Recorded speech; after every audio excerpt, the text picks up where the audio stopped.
नमस्कार दोस्तों। आज हम बात करने वाले हैं एक ऐसे महापुरुष की जिन्होंने अपने वचन के लिए सिंहासन छोड़ दिया, प्रेम त्याग दिया और अमृतत्व का वरदान पा लिया।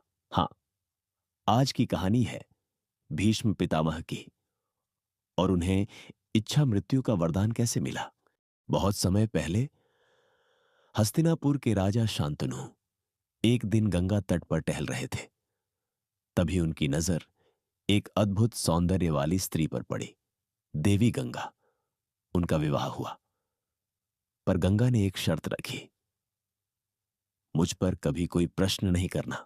गंगा ने 8 पुत्रों को जन्म दिया, पर हर बार जन्म के तुरंत बाद वे बच्चे को गंगा नदी में बहा देती। शांतनु चुप रहे, लेकिन जब 8वां बालक आया तो उनका धैर्य टूट गया।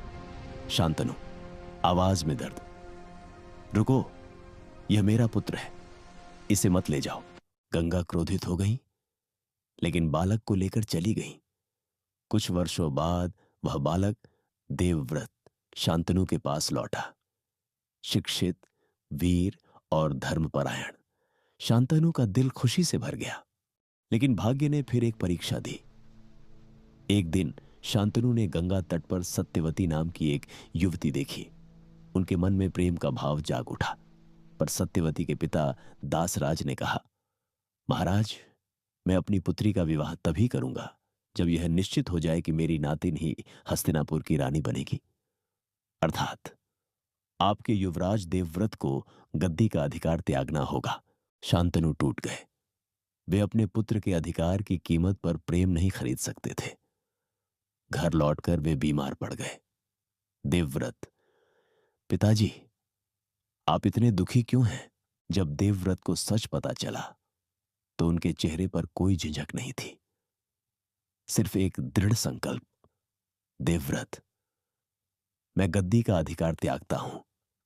न केवल यह, मैं कभी विवाह नहीं करूंगा ताकि मेरी संतान कभी भी सत्यवती की संतान के अधिकार पर प्रश्न न उठाए।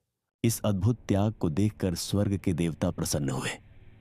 आकाश से एक दिव्य आवाज गूंजी, देवता, हे देवव्रत, तुम्हारी प्रतिज्ञा इतनी भयानक है कि तुम्हें भीष्म कहा जाएगा और तुम्हें इच्छा मृत्यु का वरदान प्राप्त होगा, अर्थात तुम जब चाहो तब मृत्यु को आमंत्रित कर सकोगे।